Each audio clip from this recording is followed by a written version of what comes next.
Cameroun Vision remet le couvert ce jour pour ce 24e numéro. Un 24e numéro qui sera exclusivement consacré aux 87 Afro-Américains qui, en décembre dernier, ont séjourné 10 jours durant au Cameroun. Question de marcher sur les traces de leurs ancêtres. Il est désormais scientifiquement établi qu'ils sont bel et bien du pays de Samuel Eto'o, Nicolas Nkoulouf et tout le reste. D'où cette heure à eux consacrée pour comprendre davantage comment est-ce qu'ils en sont arrivés là. Une heure chargée d'émotions, une heure pour partager les larmes de joie et de peine de ces touristes hors du commun avec qui nous partageons les mêmes ascendants. Bienvenue sur cette tribune référentielle du tourisme et du voyage, dont voici la vitrine. On vous l'a dit, un seul titre à l'affiche de cette 24e sortie de Cameroun Vision, la deuxième édition du programme ARP, entendez Ancestry Reconnection Program, lancé par l'ONG Egg Jammers, qui permet ainsi aux Américains, qui après test d'ADN se trouvent être originaires du Cameroun, de renouer avec la terre de leurs aïeux. Cameroun Vision vous livre dans ce numéro les temps forts de ce séjour, notamment l'étape de l'arrivée sur le sol d'où sont partis leurs arrière-parents et surtout celle de Bimbia, une sorte d'île de Gorée à la camerounaise mais malheureusement ignorée, lieu qui pourtant symbolise toute l'histoire de son esclavage et qui en était l'apothéose. Installez-vous comme d'habitude, confortablement, le régal sera total. La côte atlantique camerounaise possède une part de son histoire liée au phénomène de l'esclavage. Bimbia, situé sur la côte sud-ouest du Cameroun, est devenu depuis peu un site d'histoire et de mémoire lié à l'esclavage. Selon les documents existants, Rio del Rey, Bimbia, Douala et Campo ont constitué des espaces fortement exploités pour le commerce transatlantique des esclaves sur la côte camerounaise entre 1750 et 1850. Bimbia, entre tous, est cité comme un lieu de transit important pour l'embarquement des esclaves. Il se trouve que le site de Bimbia est le témoin de l'un des lieux, de l'une des plateformes les plus importantes du commerce d'esclaves. C'était l'un des lieux les plus importants, l'un des marchés, entre guillemets, les plus importants de cet odieux système qui était la traite négrière. Point stratégique dans la ceinture côtière à un jet de pierre de l'île de Fernando Po, il aurait été un port commercial où les trafiquants européens d'esclaves auraient décidé au cours du XVIIe siècle d'y construire un avant-poste, un fort, facilitant le commerce et la surveillance des esclaves jusqu'à l'arrivée des navires.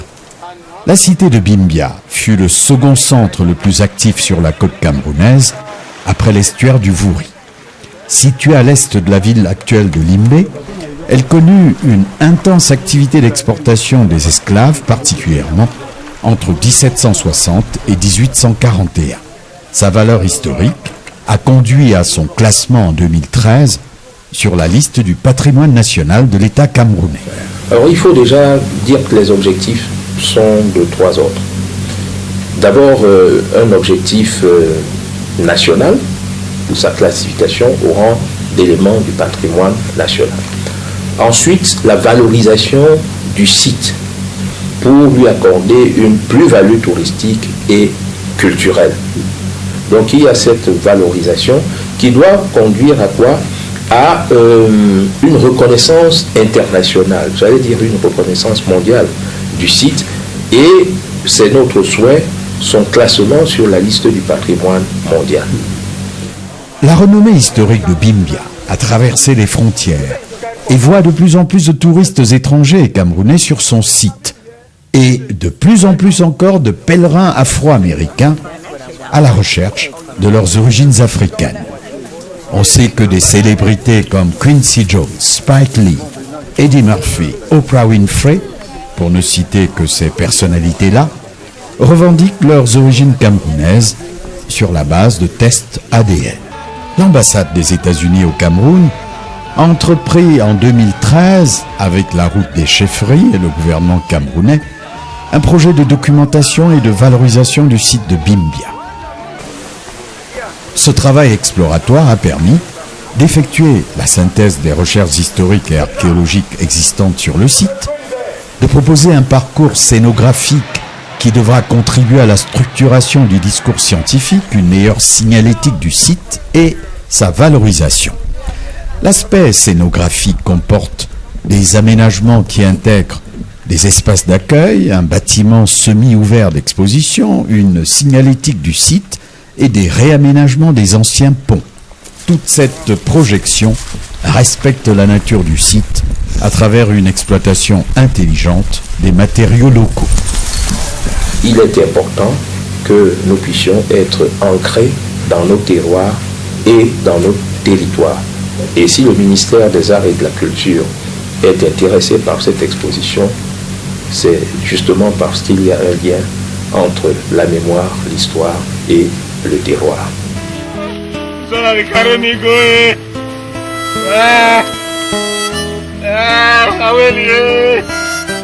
Ce programme mobilise 5 pays, à savoir la France, le Cameroun, Haïti, le Sénégal, Antigua et Barbade. Pour la toute première fois, cette mémoire collective et encore douloureuse qu'est la traite négrière se raconte par les historiens, les artistes, plusieurs pays à travers l'Atlantique et surtout par une volonté politique de ces différents pays, dont le Cameroun.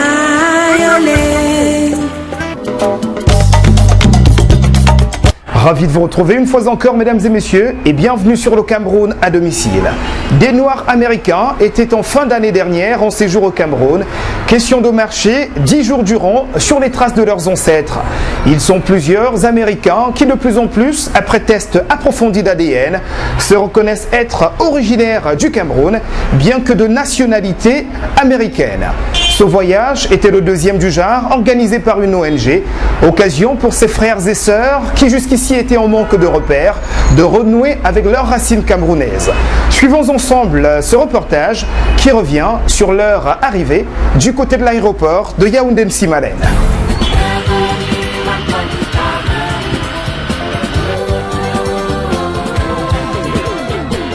Ils étaient 53 l'année dernière. On en a cette fois compté 87. 87 Afro-Américains originaires du Cameroun qui, en ce 27 décembre de l'an de grâce 2011, sont au Cameroun dans le but d'aller à la rencontre de leurs racines. Ils viennent du Texas, de l'Arkansas, de Californie, de Géorgie et autres États d'Amérique, dans l'optique de renouer avec l'histoire et apporter à jamais cette lumière tant recherchée à leurs interrogations liées à leurs origines. À peine foulés au sol du berceau de leurs ancêtres, leur joie est perceptible.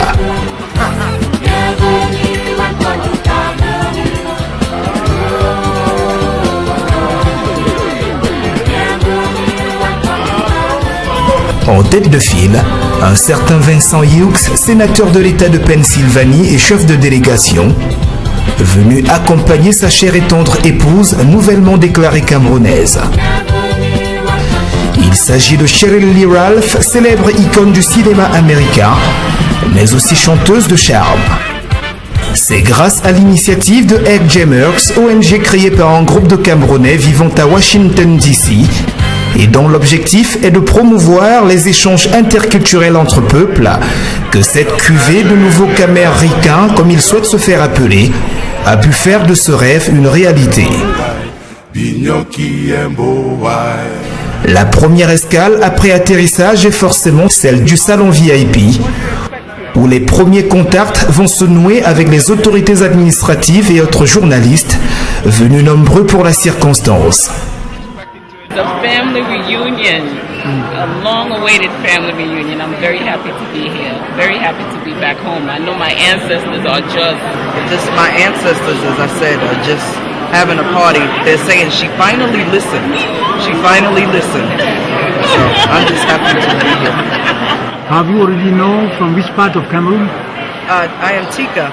Tika. I am Tika in Cameroon and Bubu. Ce sera ensuite aux autorités traditionnelles de prendre le relais. Nous sommes dans le hall de l'aéroport international de Yaoundé-Nsimalen et c'est la toute première cérémonie de purification, celle de la cola de bienvenue. Et on donne la cola à ses amis, aux gens qu'on aime. And the kola nut is given to friends and to those we love. Les chefs traditionnels qui sont ici vous aiment et ils vous disent encore bienvenue à la maison. Bienvenue à toi tout Cameroun. Bienvenue à toi tout Cameroun.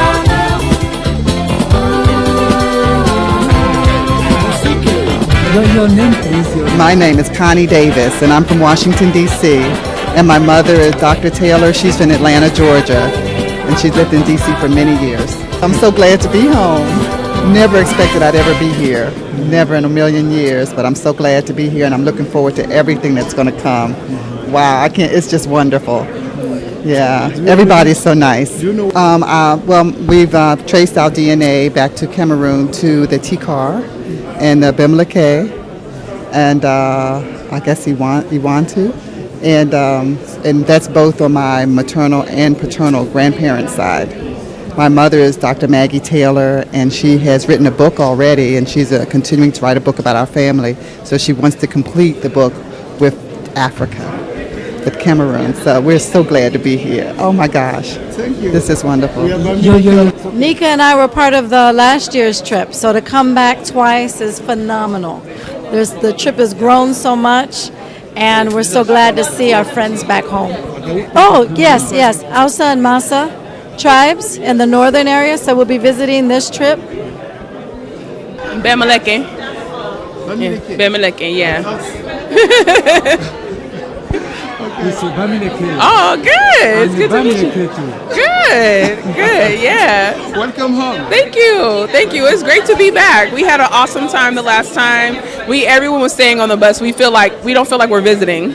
You know, we feel like this is home. So we love it here. The people are really warm, and we have so many connections, and it's like once in a lifetime trip. So there are, I think, about 20 of us from the last trip that are returning on this trip, and there are a total of 87 people here this time. Last time was only 50. Ces Afro-Américains sont donc originaires de plusieurs ethnies du Cameroun: Tikar, Bassa, Ewondo, Douala, Arbo, Aoussa, Bamileke et autres.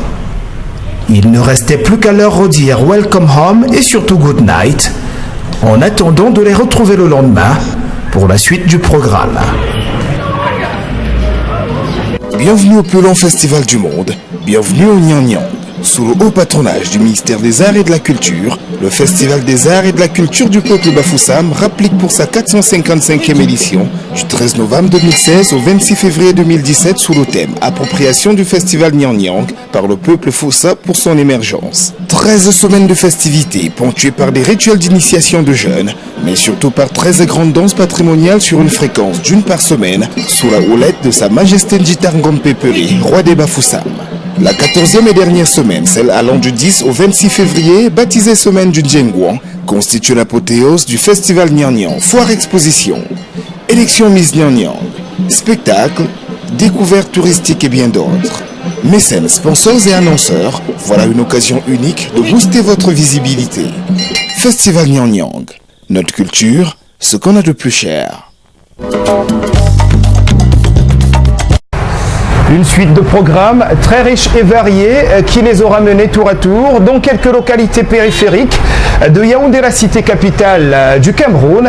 Ils auront été à Garoua où ils ont échangé avec le Lamido et découvert quelques habitudes du coin, mais aussi Kribi où ils ont été gratifiés d'un titre foncier, et surtout Limbé qui a été l'étape la plus importante.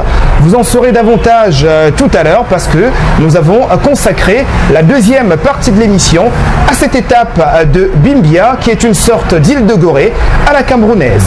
On le sait, c'est grâce aux tests d'ADN qu'ils ont été informés de leur origine camerounaise. Mais comment s'effectue exactement ce test-là? Nous avons posé la question à quelques-uns. Voici leur réponse. Yeah, everyone for the most part took a DNA test, and they basically swabbed the inside of their cheek There's a database that a company called African Ancestry created, and they test your DNA or the tester's DNA against a database of people who are in Africa already from different ethnic groups. And if your results match someone in a current country and a tribe in Africa, they will tell you which tribe in Africa is from. From my family, we tested a direct male descendant of my great-great-great-grandfather, and he was 100% matched with Bamileke. So that result applied to the over 2,000 people in my family that we trace information for. That's why we picked that one particular person. So everyone here has some tie through DNA. Yeah, that's the one thing that the slavers couldn't take. You know, they took our language, they took our names, but they couldn't take our cheek cells. And I'm sure that we have the same grand. Yeah, exactly, all the way back, all the way back. Yeah, thank you. All right. Cette science est très développée. Il existe une espèce de carte ethnographique du monde, donc qui nous permet de savoir où existe une concentration de tel ou tel type d'ADN. Donc au fur et à mesure qu'on analyse le ADN, il est donc possible d'identifier avec précision aujourd'hui d'où viennent ceux qui portent cet élément génétique. Il y avait plus de 300 qui ont voulu faire ce voyage. Plus de 300. Laissez-moi vous dire qu'il y a plus de 8000, ça remonte même vers les 10 000 qui ont trouvé leur racine au Cameroun. Et c'est tous les jours, depuis que les gens sont venus l'année dernière, c'est tous les jours qu'ils en parlent dans leurs églises, dans leurs écoles. Et avec cela, il y a d'autres personnes qui veulent faire donc le test ADN. Et nous découvrons que facilement sur 10 personnes qui se présentent pour faire ce test, il y a 3 ou 4 qui sont d'origine camerounaise. Donc j'imagine qu'il doit avoir un minimum de 10 millions, pourquoi pas 15 millions de Noirs américains qui sont d'origine camerounaise. Voilà. Et on a désormais près de 9000 dont l'ADN, après avoir été passé au crible, savent désormais qu'ils sont originaires du Cameroun. Les plus célèbres étant Quincy Jones, Whoopi Goldberg, Wesley Snipes, Spike Lee, Blair Underwood, Cheryl Lee Ralph, pour ne citer que ceux-là, laquelle Cheryl Lee Ralph était d'ailleurs du voyage. On l'a vu dans le reportage précédent, une Cheryl Lee Ralph qu'on a connue aux côtés de Bill Cosby dans The Cosby Show, mais aussi dans Sister Act Volume 2. On vous l'a dit d'entrée de jeu, l'étape de Bimbia, située à 30 km de la ville de Limbe, était considérée comme étant l'apothéose de ce voyage afro-américain de nouveaux Camerounais. Suivez ce reportage et vous saurez pourquoi.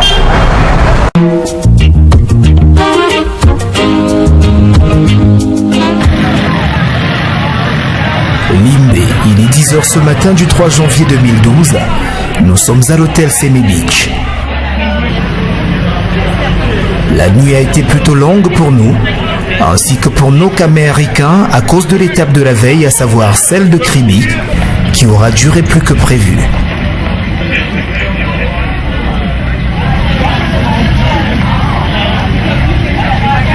Les visages sont néanmoins réluisants. L'enjeu de cette journée, sans doute la plus importante de leur séjour au Cameroun, prend le dessus sur le reste.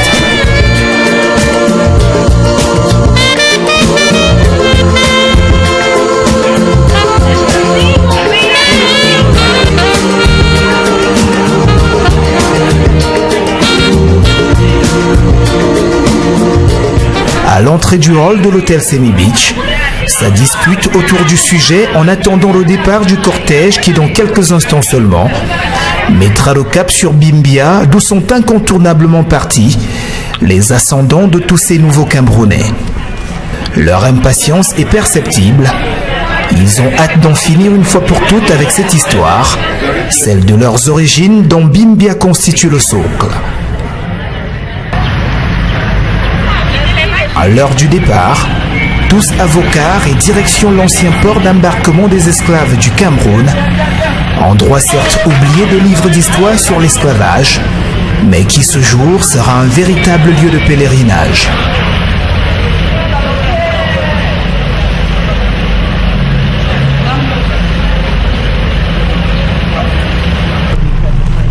sur le parcours. Quelques escales sont opérées dans le but de remercier autorités et groupes de danse qui au passage souhaitent à leur manière la bienvenue à leurs nouveaux frères.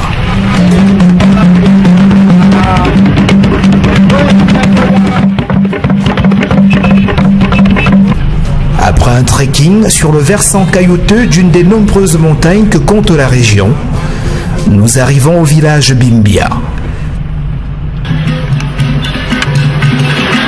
Tout le monde ici a été bien sensibilisé et préparé à cette venue des frères et sœurs d'Amérique.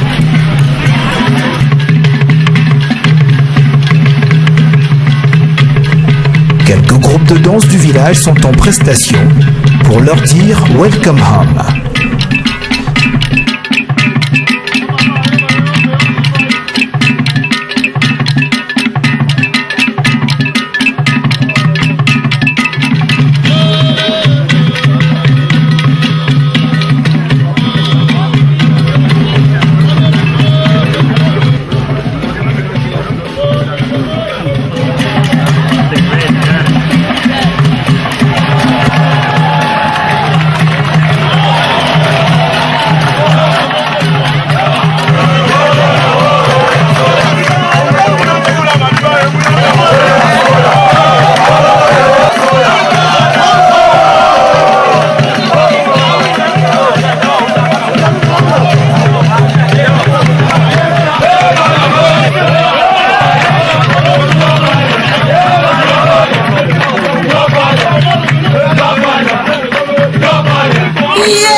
Nous voici donc à l'entrée de l'ancien port d'embarquement des esclaves du Cameroun. La piste qui conduit vers le site a été déblayée par les villageois depuis la veille. Et c'est avec un silence de cathédrale qu'elle est à pied parcourue. L'heure est au suspense.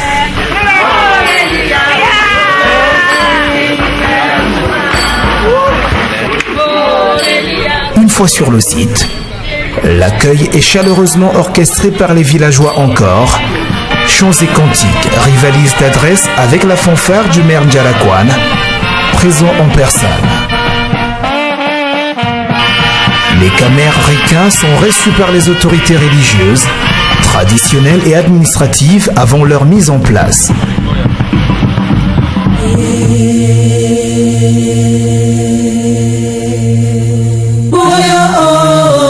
Bapa Zataya. Pam la taya po la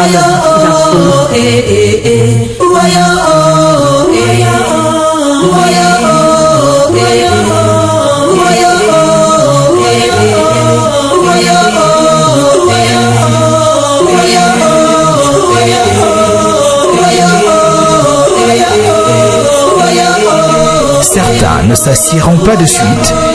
Ils ne résistent pas à l'envie de faire le tour du propriétaire. Question de découvrir ce qui reste encore de Bimbia comme vestige du trafic subi par leurs ascendants des décennies durant.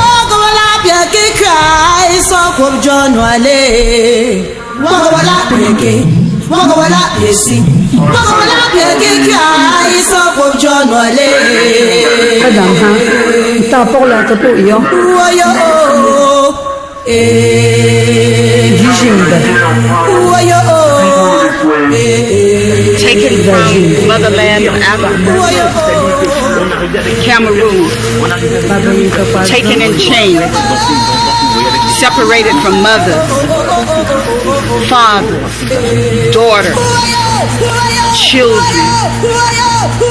I can still hear their cries. This makes me remember. This is something that we will and we should never, ever forget. We must stay connected to Cameroon. This is our heritage. Cameroon.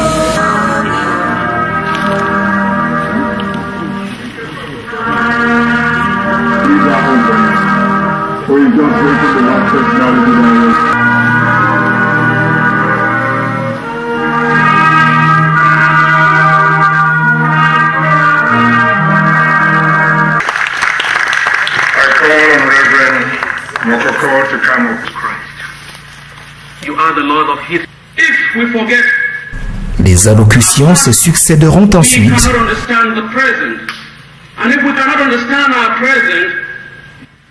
Ainsi que cette pièce de théâtre qui constitue l'un des temps forts de l'événement, il revient sur comment se déroulait ce trafic d'êtres humains.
Make a choice. This one can go for the bottle of whiskey. Come in. It's strong. Stand up! Stand up!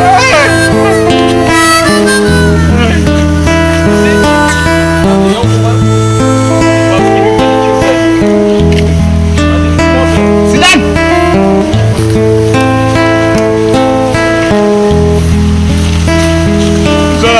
Amigo,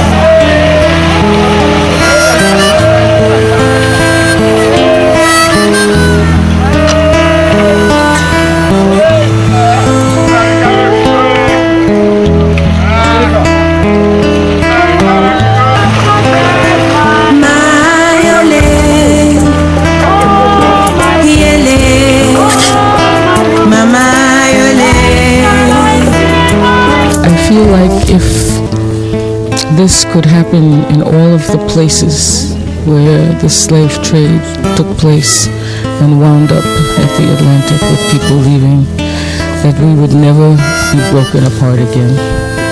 You know, it would be healing for both sides if we could come back together and just acknowledge and say it was the past, it won't happen again.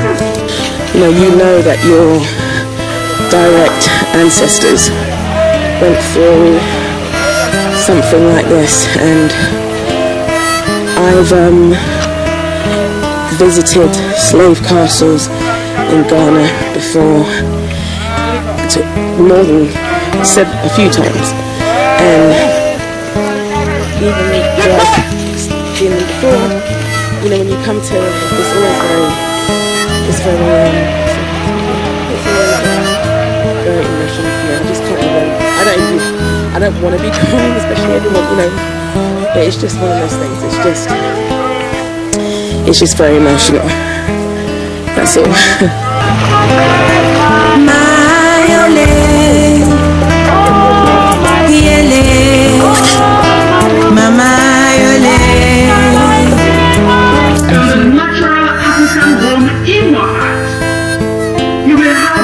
Vient à présent la cérémonie traditionnelle qui consacrera la désormais fraternité entre ces Camerounais venus d'ailleurs et les autres.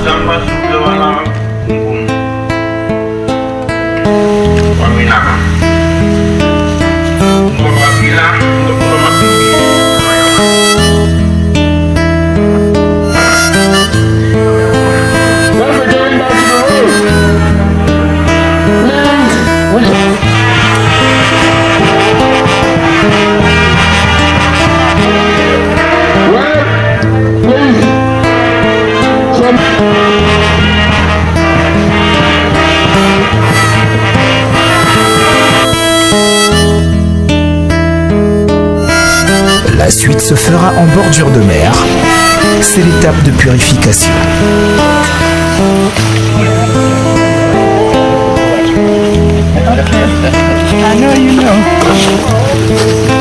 Pas de mots pour commenter. Seules les images peuvent en parler.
Calling,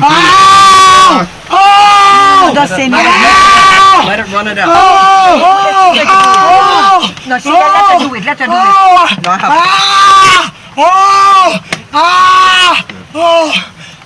She's okay now. She's okay now. There are too many cooks here. There are too many cooks here. It's not as important. So the many number of cooks. I'm here to help. Thank you. Thank you. Thank you. Got you. She's okay. Got you. I got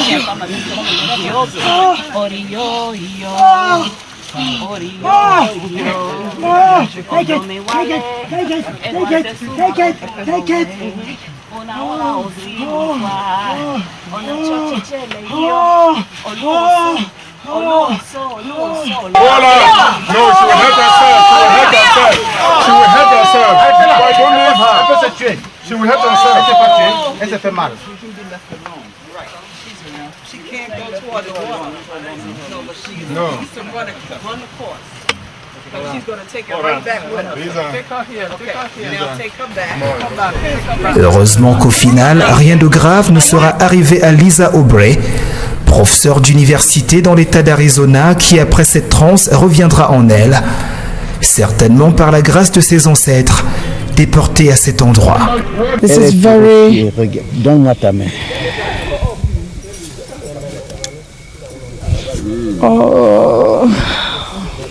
Emotional for me. I got a chance to see the research that I have been doing since I found out that there would be an African Reconnection program.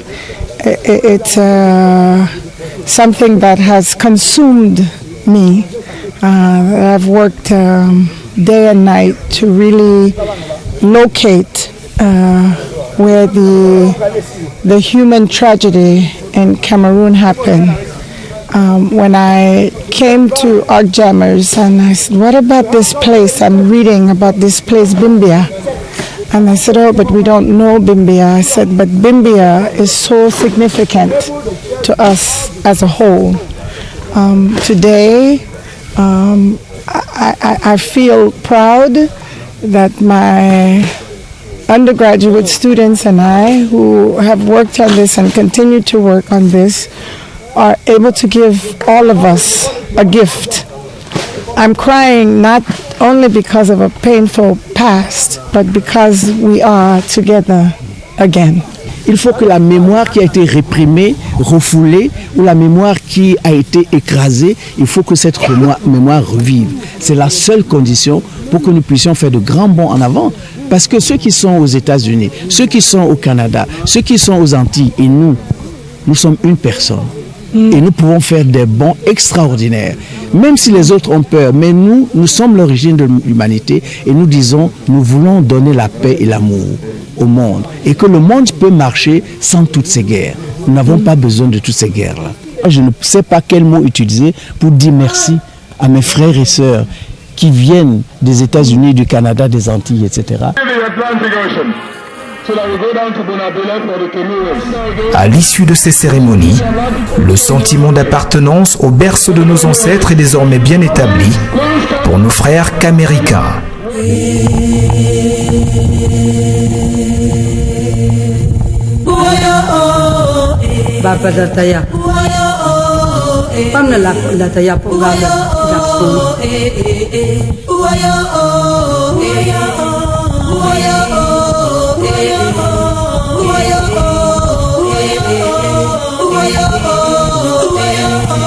The question then becomes, what do we do with all of this that has occurred in this trip, in the days preceding, and the days going forward? What do we do with it? My wife is Camerican. I'm here with her. So you have to ask her whether she feels some healing. I believe, from observing everyone and personally, that there's a greater feeling of connection. Maybe I should do it like this. It's a greater feeling of connection. There's a greater depth that exists, that there's this wall of the Middle Passage is starting to break down. And I think that is extremely important. There's other peoples all over the world. They don't necessarily have this break in their lineage. They don't, there's atrocities that have occurred all over the world. This is a different kind of atrocity that just kind of tears away a history. It's starting to get connected, and it's starting to allow us to do so much more. And again, the question is going to be, what do we do in the future? What do we do in the future? What do we choose to do in the future? What do journalists choose to cover in the future? What stories do journalists choose to tell about Africa? How do you choose? We in America, we have no understanding. There is nothing that communicates in America what's going on in Africa. Absolutely nothing. You have CNN Africa, MSNBC Africa, CNBC Africa. You have all of that, and you get to connect throughout your entire continent. We as Black Americans, as African Americans, we don't have any of that. So we don't know what's truly going on here. We have no understanding of what's going on here. Okay? If you can't get it on your TV, you must put it on the internet and ship it out everywhere so that our people can all see what is happening here. All right? And that we are so much more this than we are this. I think how fortunate I am to return here due to DNA to know exactly who my people are, but once again to return to the place of their departure. And after taking that walk, I can only think how they felt all those hours, all those days, walking from the mountain. Maybe they were as far away as Hirwa, walking and blessed I am again, because I'll return again. We'll get to shower and change and talk and remember and think about it. And for some of them, they were just gone. C'est fini. Wow. Wow. I think we should, for me, Bimbia is the ground zero of that reconstruction and that reconciliation and that rebuilding and that redefinition of the African persona. For me, this is it. This is where it begins. You saw Aveline Ava stand there like a lone angel and shed tears. That should, for me, it represented the end of a process and the beginning of a new one. This is where, look, that was a historic moment. This is where it begins. I want us to, let the word go out that Cameroonians should be celebrating this. No other African country has done it yet. It is starting from here in Cameroon. That is what this means. So let us revisit this site. Let us restore it. Let us give it the glory it deserves, because a new day is beginning, and that new day is beginning from here. Let us capture it in a museum that would remind us, because we have to be reminded of our past. Let us have a museum here that reminds us of slavery and the ills of slavery. But let us also have here a center that has our children come and, create things, music, dance, culture of all types. Let us make this place the place of the new African. I hope we can do that. I hope Cameroonians can understand that. But we will take the message out to the rest of the world, to the Africans who exist everywhere, that something new is beginning, and we want them to be a part of that process. So yes, I think Bimbia, for me, represents a sacred place for all of Africa. The birthplace of the new African. Remember that. The birthplace of the new African. It is here, and it's going to be. It's going to be. I can guarantee you that. C'est comme pour tout projet, hein. On a une conception dans la tête, et puis quand ça se matérialise, il y a des choses auxquelles on s'attendait qu'on ne voit pas, il y a des choses auxquelles on ne s'attendait pas qu'on voit. En tout cas, ce que je sais, c'est que la première belle grande surprise que j'ai avec ce projet, c'est de voir l'incroyable esprit d'accueil qu'il y a dans ce pays. Les Camerounais sont un peuple accueillant et partout où ces Américains vont, ils trouvent des frères et des sœurs qui ouvrent grand les bras et qui leur disent bienvenue à la maison. Et ça me rend fière. Je suis fière d'être camerounaise quand je vois mes frères et mes sœurs exprimer un tel accueil à leurs frères. Vous savez, l'année dernière, on avait 53. On a eu 53 parce qu'on n'avait pas assez de place pour prendre tout le monde. Cette année, on en a 87. On a 87 parce qu'on n'avait pas assez de place pour prendre tout le monde. Et il y a tellement d'Américains qui veulent maintenant venir au Cameroun. Il y a tellement d'Américains qui font le test et qui espèrent que leur ADN va être tracé au Cameroun. C'est pour vous dire, hein, tous les Américains veulent retracer leurs origines camerounaises. Alors, je pense que le programme est en train de prendre corps. Et puis de plus en plus de Camerounais soutiennent parce qu'ils comprennent ce que nous faisons. Au début, les gens ne comprenaient pas.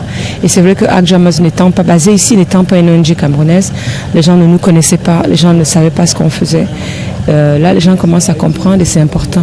Donc il y a eu tout un travail de lobbying à faire aussi pour expliquer qui nous sommes et ce que nous essayons de faire. Et Bimbia, nous voulons nous atteler à faire en sorte que cet endroit soit restauré.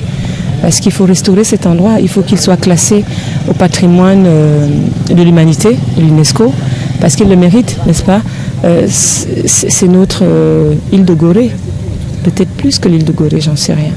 Il faut travailler à ce que ce soit restauré, pas seulement parce que ça va booster le tourisme, mais parce qu'il y a un devoir de mémoire effectivement vis-à-vis des ancêtres dont la vie a péri, vis-à-vis des familles qui ont été déchirées.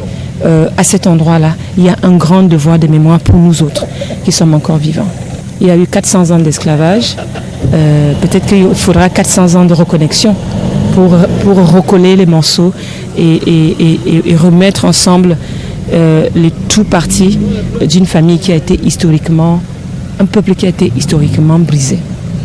Nous irons le plus loin possible tant que Dieu nous donnera les moyens, tant que les ancêtres nous soutiendront spirituellement. C'est un sentiment de tristesse déjà à imaginer ce qui a dû se passer ici dans le passé et en même temps un sentiment de satisfaction où enfin comprendre l'histoire de notre pays, comprendre comment les choses sont passées longtemps avant qu'on ne soit même né. Et je crois que s'il y a une chose à déplorer, c'est que ce site ne soit pas valorisé à sa juste valeur. Quand on regarde l'accès, comment on arrive au site et comment le site lui-même est entretenu, il y a des questions qu'on doit se poser et on est appelé à crier pour que les gens qui sont en charge prennent leurs responsabilités, que ce site soit à la hauteur de tous les sites touristiques semblables qu'on rencontre partout ailleurs dans le monde. Vous savez, c'est pas tous les jours qu'on voit un site de déportation des esclaves dans un pays et les seuls pays qui ont su les valoriser en ont fait un bijou qui aujourd'hui constitue un trésor historique dans ces pays. Il est temps qu'on se penche un peu sur notre histoire, qu'on se penche un peu sur notre trésor et qu'on le valorise parce que si on ne sait pas le valoriser, ça nous aura servi à rien de l'avoir. L'histoire n'est pas au hasard, il y a des choses qui sont concordantes dans l'histoire. C'est notre bien, c'est ce que la nature nous a donné et on doit veiller à le rendre valable, que tous les intervenants, que ce soit administratifs, privés ou publics, se mettent ensemble pour valoriser ce site et le rendre vraiment touristique comme il se doit. Que ça ne reste pas un vestige de l'histoire, mais que ça devienne un site touristique réel. Ce voyage organisé, baptisé Ancestral Reconnection Program, entendez programme de retour aux origines, aura bien porté son nom et à coup sûr le portera encore mieux pour les prochaines années.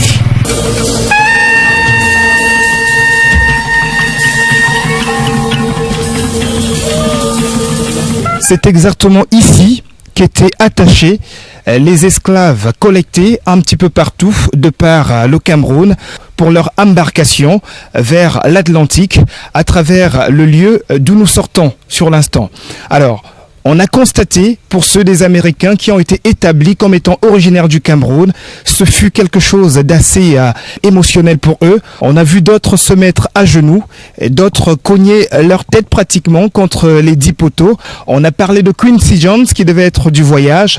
On parle de Spargly, on parle d'Eddie Murphy. De se dire que voilà, les ascendants de tout cela et de tous ceux qui étaient présents ici sont partis peut-être d'ici, ont été attachés sur ces poteaux. C'était quelque chose chose d'assez émotionnel. Et je ne vous cache pas qu'il n'y a pas que eux qui ont versé des larmes. Nous aussi, on en a versé.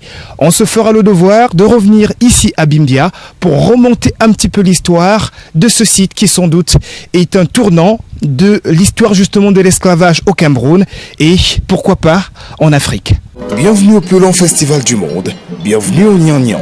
Sous le haut patronage du ministère des Arts et de la Culture, le Festival des Arts et de la Culture du peuple Bafoussam rapplique pour sa 455e édition du 13 novembre 2016 au 26 février 2017 sous le thème « Appropriation du Festival Niang Niang par le peuple Foussa pour son émergence ». 13 semaines de festivités ponctuées par des rituels d'initiation de jeunes, mais surtout par 13 grandes danses patrimoniales sur une fréquence d'une par semaine sous la houlette de Sa Majesté Njitar Ngom Peperi, roi des Bafoussam.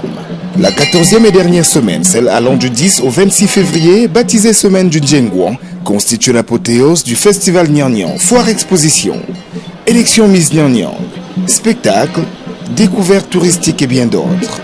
Mécènes, sponsors et annonceurs, voilà une occasion unique de booster votre visibilité. Festival Niang Niang, notre culture, ce qu'on a de plus cher. Voilà donc, revenez mesdames et messieurs, cette histoire écrasée du peuple noir, une vérité qui, plusieurs siècles durant, a fini par éclater grâce au progrès de la médecine. Une vérité qui a donc permis, et c'est le cas de le dire, à nos frères et sœurs caméricains d'être rétablis dans leur droit le plus absolu. Rendez-vous la semaine prochaine pour un autre numéro de Cameroun Vision.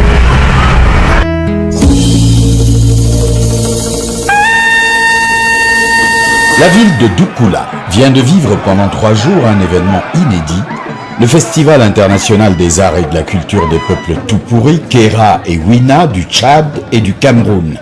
Événement connu sous l'appellation de Gourna, une idée à l'origine venue du Tchad.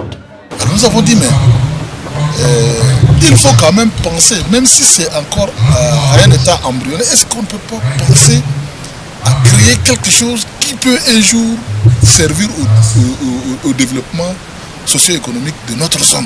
Parce que nous n'avons pas de richesses comme ça, encore connues comme ça. Donc face donc à tout cela, nous avons dit qu'il faut créer ce festival.